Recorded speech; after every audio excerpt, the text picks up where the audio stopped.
So hello guys, welcome to my another video जिसमें हम form of markets के बारे में बात कर रहे हैं। तो आज हम मोनोपोली के ऊपर बात करेंगे। मोनोपोली के ऊपर मैं एक सीरीज लाने वाला हूं जिसमें 4-5 वीडियोस होंगे। 4-5 अलग अलग छोटे छोटे टॉपिक्स के ऊपर हर एक वीडियो डेडिकेटेड होगा। तो आज के जो हम टॉपिक देखेंगे वो उसके अंदर ये कवर होगा हमारा शॉर्ट रन, लॉन्ग रन और features of feature and source. और आगे हम देखेंगे कि जनरली मोनोपोली क्या है। इस वीडियो में देखेंगे मोनोपोली क्या है। Mono means a single seller. उसके सोर्सेस क्या है, उसको किस वजह से वो एक इतना पावरफुल फॉर्म ऑफ मार्केट बनता है। और वो आगे हम देखेंगे धीरे धीरे कैसे वो शॉर्ट रन में कैसे परफॉर्म करता है, लॉन्ग रन में वो कैसे परफॉर्म करता है। ठीक है, और उसे क्या कौन कौन सी चीज़ है जो उसको एक मोनोपोली बनाती है मार्केट के अंदर। जैसे कि आप देख सकते हो, पहले मार्केट से पहला परफेक्ट कंपटीशन हमारा हो चुका है। अब हम मोनोपोली के ऊपर पढ़ेंगे आगे।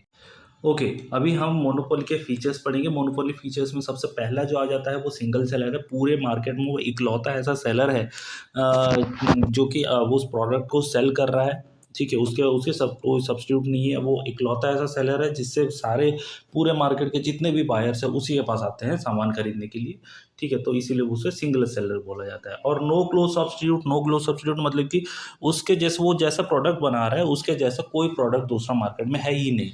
ठीक है, या फिर वो उस कॉस्ट में जिस कॉस्ट में वो बना के दे रहा है, जितना अलग प्रोडक्ट दे रहा है वो उस जैसा कोई प्रोडक्ट बना ही नहीं पा रहा, इसीलिए वो मोनोपोली एंजॉय कर रहा है। ठीक है, और barriers to prohibit and the entry of a new firm, वो मतलब कि इस लेवल पे पहुंच चुका है कि उसका कोई कंपटीशन होने से इधर डर रहा है या फिर there are other forms of barrier.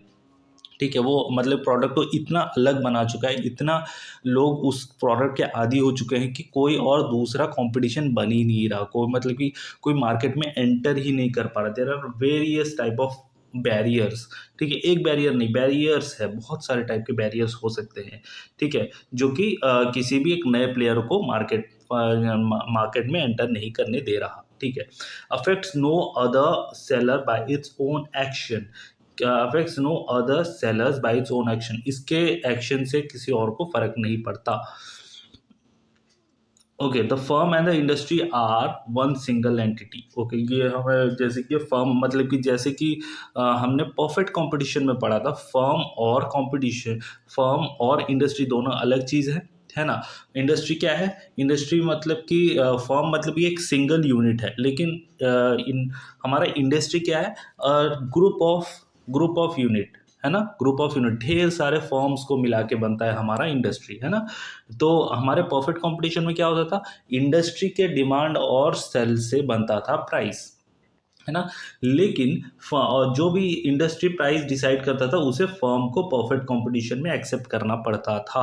अगर पूरे ढेर सारे दुकान जो परफेक्ट कंपटीशन में ढेर सारे सेलर्स ने एक बार में डिसाइड कर दिया कि हमारे प्राइस का गुड का प्राइस रहेगा 15 रुपये, तो एक जो फर्म रह गया उसको 15 रुपये एक्सेप्ट करना पड़ेगा। लेकिन हमारे यहाँ पर मोनोपोली में वो चीज़ नहीं है कि क्यों? क्योंकि वो फर्म भी खुद है, इंडस्ट्री भी खुद है, इकलौता है भाई, और कुछ सब कुछ उसी का है ना। तो सिंगल एंटिटी उसको माना गया है।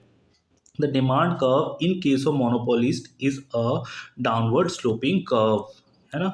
ये ऐसा है, डाउनवर्ड स्लोपिंग जनरली जैसा होता है। ठीक, ओके। ये भी एक इम्पॉर्टेंट चीज़ है कि सोर्स और कॉज ऑफ मोनोपोली, वो क्या कौन सी फैक्टर्स है जिसके वजह से एक मोनोपोली सोचता है कि भाई मैं जो भी हूँ मैं ही हूँ। ठीक है, उसके दिमाग में ये चीज़ होती है कि मार्केट में जो भी हूँ मैं ही हूँ, मैं ही सिंगल सेलर हूँ, मैं जो करूँगा वही होगा। ठीक है, ये चीज़ उसके दिमाग में क्यों आती है? क्योंकि ये सारे रीजंस होते हैं ढेर सारे। अब इस रीजन को हम एक एक करके समझते हैं। पहला क्या है? पेटेंट्स और कॉपीराइट। मान लो कि मतलब कोई भी अगर साइंटिस्ट होगा, वो कोई भी इन्वेंशन करेगा, सबसे पहले वो क्या करेगा? उसका पेटेंट कर देगा, ताकि उस चीज़ को कोई और कॉपी ना कर सके या फिर अपना नाम ना दे सके। अगर उसने पहले गवर्नमेंट के पास जाके पेटेंट कर दिया तो वो उसका होगा। और अगर उसको कॉमर्शियलाइज किया और वो ज़्यादा फैल गया तो बस उसकी मोनोपोली, है ना। तो वही चीज़ है, जिसने अब पहले सबसे पहले कार निकाला होगा या फिर रेलवे इंजन बनाया होगा, उसको उसने कॉमर्शियलाइज किया होगा पेटेंट करके, बन गया उसका मोनोपोली, है ना। स्टीम इंजन, उसके बाद धीरे धीरे सारे जो इंजन्स बने, तो वो धीरे धीरे जैसे मोनोपोली किया उनका उसका चीज़ें बिकने लगी और वो इतना इतना ज़्यादा सैचुरेटेड हो गया कि अलग हो गया कि उसकी मोनोपोली बन गई। माइक्रोसॉफ्ट है ना, उसने ऐसा बना दिया कि भाई उसके सामने कोई और बहुत 90s के दौर में तो कोई उसके आसपास भी नहीं आता था, अभी धीरे धीरे दूसरे ये भी आने लग गए, है ना। तो वही चीज़ है, कॉपीराइट पेटेंट के वजह से भी होता है, सोर्स ऑफ मोनोपोली पावर उसको मिलती है। Control over essential raw materials, example in case of OPEC. OPEC क्या होता है? ओपेक एक फॉर्म ऑफ ग्रुप है, जो कि मतलब कि ऑयल के ग्रुप से, ऑयल के जो जो हमारे गल्फ कंट्रीज़ हैं उनके पास जो ऑयल का जो वो है माइंस है, वो उनका एक ग्रुप है, उन सारे कंट्रीज़ का ग्रुप है, इसीलिए उनके पास एक क्या है, मोनोपोली है। Control over essential raw material, oil is essential raw material जो पूरे पूरे वर्ल्ड में फैला हुआ है ना, तो इसीलिए वो एक एसेंशियल रॉ मटेरियल है और उसके ऊपर उसके वजह से भी उनको एक सोर्स ऑफ मोनोपोली मिलती है। और grant of franchisee by the government, मतलब गवर्नमेंट की अगर कोई फ्रेंचाइजी है, ग्रांट है, तो इसके लिए भी उसको एक मोनोपोली मिल जाती है, जैसे कि एमटीएनएल। ओके, नेचुरल मोनोपोली भी क्या होता है देख लेते हैं। Such kind of experience significant economic of scale that is continue falling AC imply, इस चीज़ को हम नेचुरल मोनोपोली को हम आगे ज़्यादा बेहतर तरीके से समझेंगे, है ना, टेक्निकल चीज़ है। ओके, एडवर्टाइजमेंट दूसरा हम अभी समझ लेते हैं। Advertising and brand loyalty of the established form. मान लो कि अगर कोई किसी कंपनी की ब्रांड लॉयल्टी या फिर एडवर्टाइजमेंट इतना ज़्यादा कर दिया, उसकी ब्रांड लॉयल्टी इतनी ज़्यादा है कि लोग वो कुछ भी करे, लोग उसी से आके सामान खरीदेंगे, है ना। उसकी ब्रांड लॉयल्टी इतनी है, मतलब कि लोग उसी की चीज़ ही खरीदेंगे। मार्केट में दसों प्रकार चीज़ है, दसों प्रकार सिमिलर प्रोडक्ट है, लेकिन लोग आके सिर्फ उसी का प्रोडक्ट ही खरीदते हैं, उसे बोलते हैं ब्रांड लॉयल्टी। और एडवर्टाइजमेंट उसने इतना ज़्यादा कर दिया कि लोग जो है सिर्फ उसी के नाम ही जपते हैं, उसी के प्रोडक्ट को ही प्रिफर करते हैं। 10 चीज़ें रखी होंगी लेकिन वो बोलेंगे सिर्फ इसी गुड को मुझे दो। ओके, अगला जो है हमारा, दो टाइप के हमारे मोनोपोली हम यहाँ पे देख सकते हो। एक है प्योर मोनोपोली और एक ऑर्डिनल मोनोपोली। इसको लीगल मोनोपोली भी बोल सकते हो। लीगल मोनोपोली इसीलिए क्योंकि इसके पास गवर्नमेंट के राइट्स हो जाते हैं, ठीक है, तो ये काइंड ऑफ उसके लिए। और प्योर मोनोपोली मतलब कि वो सिंगल सेलर है, नो क्लोज सब्सटीट्यूट, उसका कोई, वो जो भी दे रहा है उसको कोई क्लोज सब्सटीट्यूट है ही नहीं, है ना। और उसकी क्रॉस इलास्टिसिटी भी जीरो है, क्योंकि उसका कोई ये सब्सटीट्यूट ही नहीं है, इसीलिए क्रॉस इलास्टिसिटी भी नहीं है ना। Price elasticity is equal to 1, जो जो बेचेगा उसे एक ही सिंगल प्राइस में, इसीलिए उसका टोटल रेवेन्यू भी रिमेनिंग कांस्टेंट ही रहता है। ऑर्डिनल मोनोपोली, गवर्नमेंट के प्रोटेक्शन के अंदर वो मोनोपोली बन रहा है एमटीएनएल, लेकिन as well as same private ये कम्युनिकेशन कंपनी भी तो है ना, टेलीकम्युनिकेशन कंपनी भी तो है, लेकिन एमटीएनएल एक ऑर्डिनल मोनोपोली क्योंकि उसे गवर्नमेंट ग्रांट है वो, है ना, इसीलिए। और सिंगल सेलर है, the good produce has substitute, उसके सब्सटीट्यूट है, एमटीएनएल के सब्सटीट्यूट है, लेकिन उसको मोनोपोली इसीलिए क्योंकि उसके ऊपर सरकार का हाथ है, सिर्फ इसीलिए। Cross elasticity is low, cross elasticity low है, कंप्लीटली इसकी तरह जीरो नहीं है लेकिन लो है ना, द डिफरेंस। ओके, अब लॉन्ग रन में देखते हैं कि हम अभी पढ़ेंगे मोनोपोली जो है वो दो, उसको हम स्टडी करते हैं, एक लॉन्ग रन में स्टडी करते हैं और एक शॉर्ट रन में स्टडी करते हैं, ठीक है। लॉन्ग रन जो उसका स्टडी करते हैं उसका नेचुरल फॉर्म होता है, लेकिन शॉर्ट रन में थोड़ा वॉलेटाइल होता है, कभी वो लॉस बियर करता है, कभी वो सुपर नॉर्मल प्रॉफिट बियर करता है, कभी वो नॉर्मल प्रॉफिट बियर करता है। सुपर नॉर्मल प्रॉफिट मतलब कि ढेर सारा एकदम प्रॉफिट, और नॉर्मल प्रॉफिट मतलब हाँ जितना खर्चा हुआ थोड़ा सा 19-20 ज़्यादा इनकम कर लिया, बस उतनी बात। और लॉस का मतलब तो आप समझते हो, है ना। लेकिन लॉन्ग रन में हमारा जो मोनोपोली होता है वो हमेशा सुपर नॉर्मल प्रॉफिट, ढेर सारा प्रॉफिट कमाता है, सुपर नॉर्मल प्रॉफिट, है ना, सुपर नॉर्मल प्रॉफिट कमाता है। तो इसी चीज़ को हम थोड़ा टेक्निकली समझते हैं क्या चीज़ होता है। लॉन्ग रन में क्या होता है, in the long run monopolist monopolist earns only super normal profit. Super normal profit ही वो अर्न करता है लॉन्ग रन में, because there is no barriers to entry. क्योंकि और बैरियर्स टू एंट्री होती है, ढेर सारे बैरियर्स होते हैं, किसी को मार्केट के अंदर आने नहीं दिया जाता, ढेर सारे रीजंस होते हैं। कंडीशंस क्या होते हैं, इक्विलिब्रियम के SAC short run average cost equal to LAC, ये देखो ये वाला ए, और यहीं पर एक SAC बन जाएगा, है ना। और MR is equal to LMC SMC M, हाँ ये हमारा MR कब है, ये MR LMC ये हमारा मान लो LMC है ना, मैं दिखा देता हूँ ये पे, ये हमारा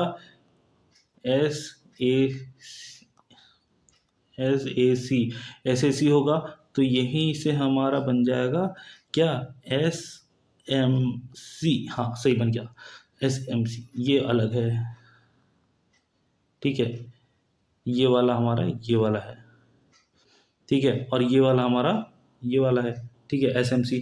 ओके, तो ये पॉइंट आई थिंक आप समझ गए हो। हमारा इक्विलिब्रियम पॉइंट के लिए MR is equal to MC होना ज़रूरी है ना, MR is equal to MC होना ज़रूरी है, तो ये हमारा इसी पॉइंट को बताता है।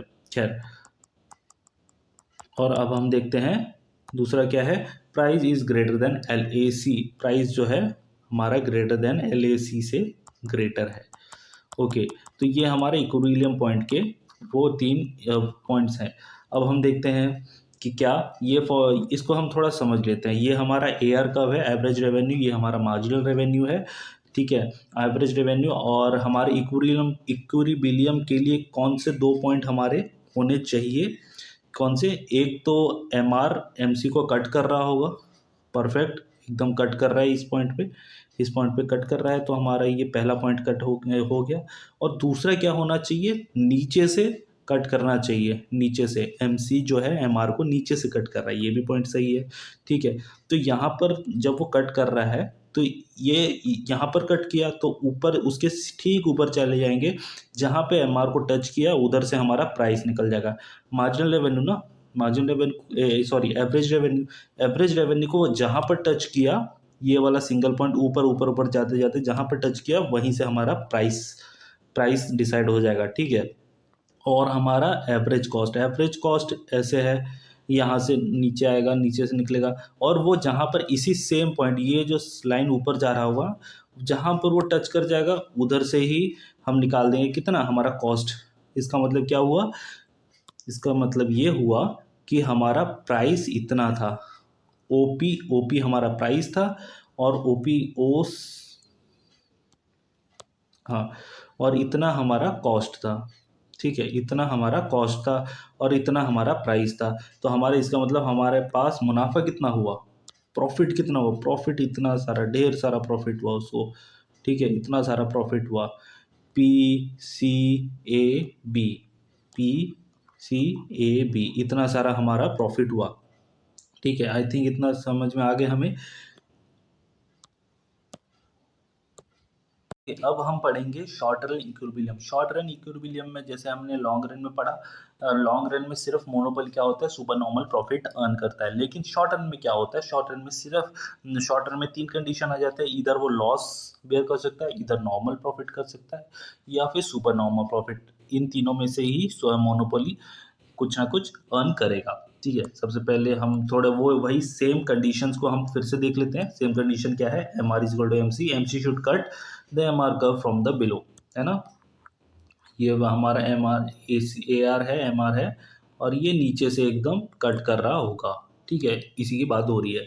A monopolist can earn super normal profit, जैसे कि मैंने बोला, a monopolist can earn super normal profit and can even loss. ये तीनों कंडीशन जो मैंने बताया वही चीज़ है, ठीक है। अब हम तीनों चीज़ों को हम एक एक करके समझते हैं, मैंने क्या बताया। ओके, अब नॉर्मल प्रॉफिट या फिर सुपर नॉर्मल प्रॉफिट है ना, ढेर सारा प्रॉफिट कैसा होता है, एवरेज, ये हमारा AR एवरेज रेवेन्यू है, और ये मार्जिनल रेवेन्यू जो एक्स्ट्रा रेवेन्यू वो अर्न कर रहा है, ठीक है। तो ये जैसे कि हमारा इक्विलिब्रियम पॉइंट पहले हम ढूंढेंगे, मार्जिनल रेवेन्यू और मार्जिनल कॉस्ट को वो कट कर रहा होगा नीचे से, है ना, नीचे से, ये वाला पॉइंट हमारा इक्विलिब्रियम है।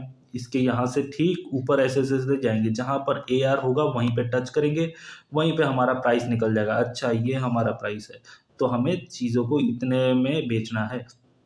और हमारा एवरेज कॉस्ट ऐसे जाएगा ठीक नीचे से, ठीक है। और वहाँ पे जहाँ पर वो इक्विलिब्रियम पॉइंट ये लाइन को टच करेगा, उधर से हमारा कॉस्ट निकल जाएगा। अच्छा इतना कॉस्ट है हमारा, इतना हमारे हाथ से गया, तो बचा हमारे कितना, इतना ज़्यादा पोर्शन हमारा जो, इतना प्रॉफिट हुआ हमारा, इतना खर्चा हुआ, ओ सी खर्चा हुआ, ओ पी हमारा प्राइस था, तो बचा हुआ हमारा निकल गया प्रॉफिट, ये रेवेन्यू, हाँ सॉरी ये प्रॉफिट था, super normal profit. Okay okay. तो हाँ, और ये जो पूरा लाइन हो गया, ये यहाँ से यहाँ तक, ये हमारा रेवेन्यू था, ये हमारा कॉस्ट निकल गया, ये हमारा कॉस्ट निकल गया, तो हमारा आ गया प्रॉफिट। ओके, हम अब हम पढ़ते हैं लॉस के बारे में, लॉस सिचुएशन के बारे में हम पढ़ते हैं।